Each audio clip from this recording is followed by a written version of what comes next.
नमस्कार, मैं हूं रंजीत झा। दिल्ली के मुख्यमंत्री अरविंद केजरीवाल सीबीआई के षड्यंत्र के खिलाफ लगातार केस लड़ रहे हैं। दिल्ली की अदालतें उन्हें तब भी राहत देने का नाम नहीं ले रही है और इसके इतर सुप्रीम कोर्ट में उन्हें सिर्फ तारीखें पर तारीखें ही दी जा रही हैं। लेकिन इन सब के बीच सीबीआई के बड़े षड्यंत्र का भांडा फूटा है। और इतना ही नहीं, दिल्ली की अदालत सीबीआई के षड्यंत्र में कैसे हां में हां मिलाते हुए उनके पक्ष में फैसला देती रहती है, वो भी खेल अब खुल चुका है। दरअसल सुप्रीम कोर्ट में सीबीआई के षड्यंत्र का न सिर्फ भांडा फूटा है, बल्कि दिल्ली की अदालत के फैसले को भी रद्द किया गया है। किस तरीके से ये लोग पूरे जाल बिछाते हैं, इस केस को अगर आप समझेंगे तो यह भी समझ जाएंगे कि अरविंद केजरीवाल भी ठीक इसी तरीके से षड्यंत्र के शिकार होते जा रहे हैं। लेकिन भला हो कि वो डटे हुए हैं, केस लड़ रहे हैं, इंसाफ मिलने की उम्मीद लगाए बैठे हैं। लेकिन इन सब के बीच सबसे पहले अब यह रिपोर्ट आप अपने स्क्रीन पर देखिए। यहां द प्रिंट ने एक रिपोर्ट प्रकाशित की है और बार एंड बेंच पर भी एक रिपोर्ट प्रकाशित हुई है। केस सेम है और सीबीआई के इस नाटक का भी भेद खोल देती है। कहा जा रहा है, न्यायालय ने अस्वीकृत कोयले की अवैध बिक्री की आरोपी निजी कंपनी के खिलाफ लगे आरोपों को निरस्त किया है। दरअसल एक कोयला कंपनी के ऊपर सीबीआई ने सीएजी की रिपोर्ट के आधार पर केस बनाकर अपनी जांच शुरू कर दी और उन्हें परेशान करना शुरू किया। दिल्ली की अदालत में मामला जब पहुंचा तो वहां से भी सीबीआई की हां में हां मिलाते हुए दिल्ली की अदालत ने सीबीआई के पक्ष में फैसला दिया और कोयला कंपनी को प्रताड़ित करना जारी रखा। कहा जा रहा है, उच्चतम न्यायालय ने शुक्रवार को कर्नाटक स्थित उस निजी कंपनी के खिलाफ आरोप तय करने संबंधी दिल्ली की अदालत के आदेश को रद्द कर दिया, जिस पर एक अन्य कंपनी के माध्यम से अस्वीकृत कोयले की अवैध बिक्री में सहयोग करने का आरोप था। अदालत ने कहा कि नियंत्रक एवं महालेखा परीक्षक की रिपोर्ट के आधार पर सीबीआई ने संबंधित मामले से इतर ही जांच शुरू कर दी। जबकि सीएजी की रिपोर्ट को लेकर क्या प्रक्रिया होती है, सुप्रीम कोर्ट ने भी बड़े ही बारीकी से सब कुछ समझा दिया है और सीबीआई को कहा है कि आप मछली पकड़ने का काम करते हो, बस हवा में तीर चलाना है, किसी मछली को टारगेट करना है और बस अपना खेल जारी रखना है। क्या सीबीआई की यही जिम्मेदारी है? भरपूर क्लास लगी है। हम सीधे उस रिपोर्ट पर आते हैं। बार एंड बेंच ने वो रिपोर्ट प्रकाशित की है। बेहद दिलचस्प मामला है। आप जब देखेंगे, समझेंगे तो ये क्लियर हो जाएगा कि षड्यंत्र कितना बड़ा है। यहां कहा जा रहा है, सीबीआई ने भटकावपूर्ण जांच की। सुप्रीम कोर्ट ने कर्नाटक कोयला कंपनी के खिलाफ आरोप खारिज कर दिए हैं। यहां सुप्रीम कोर्ट ने सीबीआई को यहां तक कह दिया कि आप खेल करने के लिए किसी भी रिपोर्ट का भरोसा करके उसे लॉन्चिंग पैड की तरह इस्तेमाल करते हो, फिर इधर उधर के केस जोड़कर उसे बड़ा बनाने की कोशिश करते हो। यह नहीं चलेगा और झटका जोरदार सीबीआई को लगा है। अब यह सोचिए कि अगर ये अदालतों के चक्कर नहीं लगाते तो सीबीआई इस कंपनी का जीना मुहाल कर देती। वैसे भी सीबीआई और ईडी का दुरुपयोग ऐसे कंपनियों के लिए खूब किया जाता है ताकि ये कंपनियां चंदा दे सके सत्ताधारी पार्टी को। जब तक इलेक्टोरल बॉन्ड था तो इनका शोषण खूब हो रहा था, इन्हें मजबूरन चंदा देना ही था और सीबीआई, ईडी और सरकार को भी अच्छे से पता था कि अगर हम इन्हें दबाव डालकर पैसे उगाही कर भी लें तो इसका पता तो चलना है नहीं। लेकिन अब सब कुछ क्लियर है कि कितने 100 करोड़ रुपए बीजेपी ने चंदे के रूप में इन कंपनियों का दोहन करके कमाए हैं। चूंकि सीबीआई ने इस मामले में षड्यंत्र रचा, खेल किया, तो यह खेल तो फूटना था ही। कहा जा रहा है कि सर्वोच्च न्यायालय ने केंद्रीय जांच ब्यूरो सीबीआई द्वारा ऐसे अनुबंधों में आपराधिक मंशा देखने पर आपत्ति जताई जो ऑडिट के आधार पर अंतिम रूप से तैयार नहीं थे। कर्नाटक ईएमटीए कोल माइंस लिमिटेड एवं अन्य बनाम केंद्रीय जांच ब्यूरो का यह केस है। जस्टिस हेमा कोहली और जस्टिस एहसानुद्दीन अमानुल्लाह की पीठ ने कर्नाटक ईएमटीए कोल माइंस के खिलाफ भ्रष्टाचार के आरोपों को खारिज करते हुए कहा कि सीबीआई ने कंपनी के समझौतों की धाराओं की गलत व्याख्या की है, जिससे कंपनी में आपराधिकता बढ़ गई दिखाई पड़ने लगती है। ऐसा कुछ था ही नहीं। सीबीआई ने सीएजी की ऑडिट रिपोर्ट के आधार पर एक भटकावपूर्ण और मछली पकड़ने वाली जांच शुरू की और फिर अपीलकर्ताओं के खिलाफ आपराधिक इरादे का पता लगाने के लिए पीछे की ओर से काम करना शुरू कर दिया। मतलब इधर से उधर तार घुमाकर किसी तरीके से आरोप तैयार करने के लिए सीबीआई ने इधर उधर के केस को जोड़कर इस कोयला कंपनी को प्रताड़ित करना शुरू किया।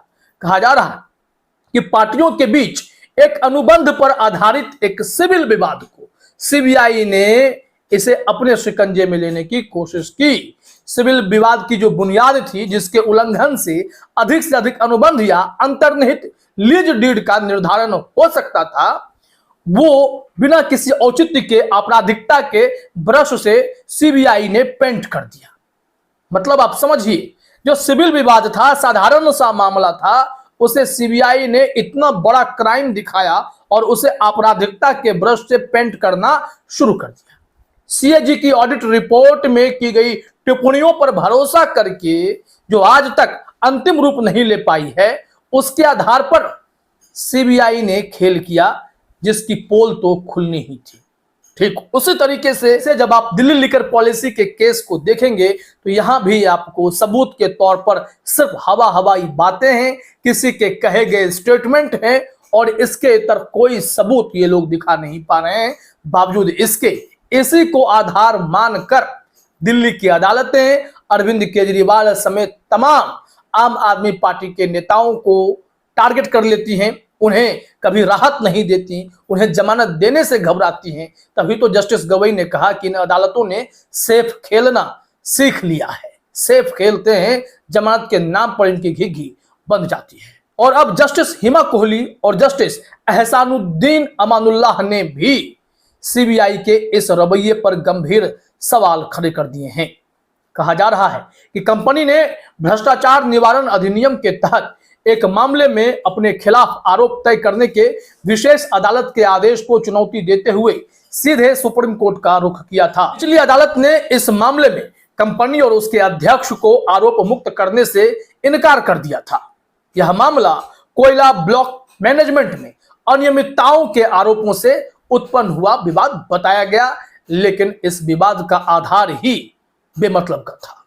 कहा जा रहा है कि Karnataka power corporation limited KPCL और अपीलकर्ता कंपनी के बीच बेलारी थर्मल पावर स्टेशन को कोयला आपूर्ति करने के लिए कैप्टिव कोयला खदानों को विकसित करने के लिए एक समझौता हुआ था।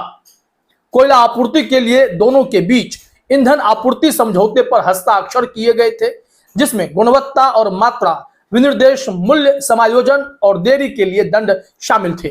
अपीलकर्ता कंपनी और उसके प्रबंध निदेशक पर बाद में उक्त समझौते के संबंध में भ्रष्टाचार का आरोप लगा दिया गया। यहां पर इन लोगों ने करप्शन किए हैं, जबकि करप्शन का कोई मामला बन नहीं रहा था। आरोप क्या लगा, क्या देखिए अपने स्क्रीन पर। आरोप लगाया कि सीबीआई ने नियंत्रक एवं महालेखा परीक्षक सीएजी की ऑडिट जांच रिपोर्ट पर कार्रवाई की। इसमें कहा गया था कि अपीलकर्ता सरकारी इकाई को 52.37 करोड़ रुपए हस्तांतरित करने में विफल रहे, जिसने बदले में तर्क दिया कि यह राशि कम कैलोरी मान के कर खारिज किए गए कोयले के मूल्य से संबंधित थे। अब समझिए कि विवाद यहां पर कुछ था ही नहीं। जहां पर अगर कोयले की क्वालिटी चेक होती है, अगर उस कोयले की कैलोरी जो है वो कम है तो उसे खारिज किया गया था, तो उसमें जो मूल्य आए, कीमत आए, उसे ही इन लोगों ने भ्रष्टाचार बता दिया, जबकि ऐसा कुछ था भी नहीं। और यहां पर सीबीआई का खेल बेनकाब होने लगा। सर्वोच्च न्यायालय ने कहा कि सीबीआई ने अभियोजन आरंभ करने के लिए ऑडिट रिपोर्ट को लॉन्चिंग पैड बनाया तथा बाद में लगाए गए आरोपों को प्रमाणित करने का प्रयास किया। इसने पाया कि केंद्रीय एजेंसी उस पूर्व आदेश के विरुद्ध कार्रवाई नहीं कर सकती थी जिसमें उसे रिपोर्ट के आधार पर अभियोजन शुरू करने से रोका गया था, केवल इसलिए कि वह उस कार्यवाहियों में पक्ष ही नहीं थी, वो कोई पार्टी ही नहीं थी। न्यायालय ने अब इस मामले में बहुत ही क्लियरली मैसेज दिया कि आप मछली पकड़ने का खेल तो बंद ही कर दीजिए। सीएजी की क्या जिम्मेदारी है और सीएजी के रिपोर्ट को आप कब अपने जांच में पेश, सीएजी के रिपोर्ट के आधार पर कब केस बनाया जा सकता है और कब नहीं, इसकी एक रेखाएं हैं, इसके फर्क को समझना पड़ेगा। कहा जा रहा है कि न्यायालय ने यह स्पष्ट किया कि सीएजी रिपोर्ट संसद द्वारा जांच के अधीन होती है तथा सरकार हमेशा उक्त रिपोर्ट पर अपने विचार प्रस्तुत कर सकती है। चूंकि इस मामले में रिपोर्ट पेश नहीं की गई, इसलिए इसके निष्कर्षों को निर्णायक नहीं कहा जा सकता, क्योंकि इसका कोई अंतिम रूप आया ही नहीं था। अंतिम रिपोर्ट जो होती है वो नहीं आई हुई थी। इसलिए यहां आगे कहा गया है कि केवल इसलिए कि सीएजी एक स्वतंत्र संवैधानिक पदाधिकारी हैं, इसका मतलब यह नहीं है कि इससे रिपोर्ट प्राप्त करने और पीएससी द्वारा इसकी जांच करने तथा अपनी रिपोर्ट प्रस्तुत करने के बाद संसद स्वतः ही उक्त रिपोर्ट को स्वीकार कर लेगी।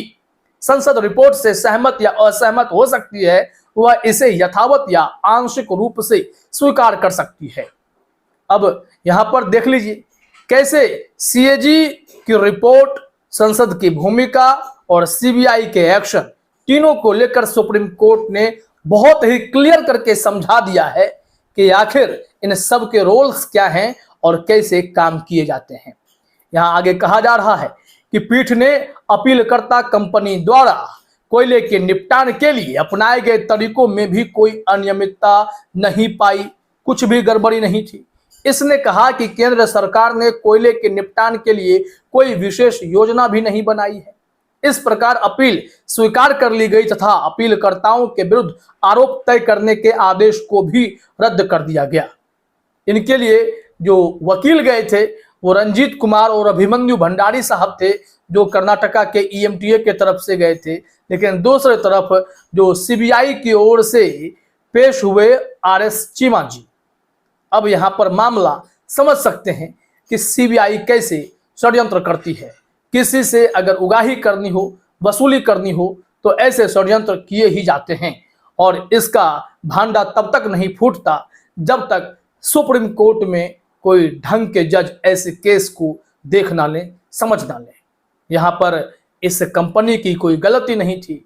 अगर इन्हें शायद बचना होता तो न जाने क्यों इन्हें भी कोई मोटी रकम बीजेपी को चंदा के रूप में देना पड़ सकता था, जिसके बाद ही इनकी फाइलें बंद हो पाती। अन्यथा सीबीआई वाले ऐसे केस खींचते रहते और यह सिलसिला चलता रहता। तो देखिए अरविंद केजरीवाल को कब तक सीबीआई के इस षड्यंत्र से मुक्ति मिल पाती है।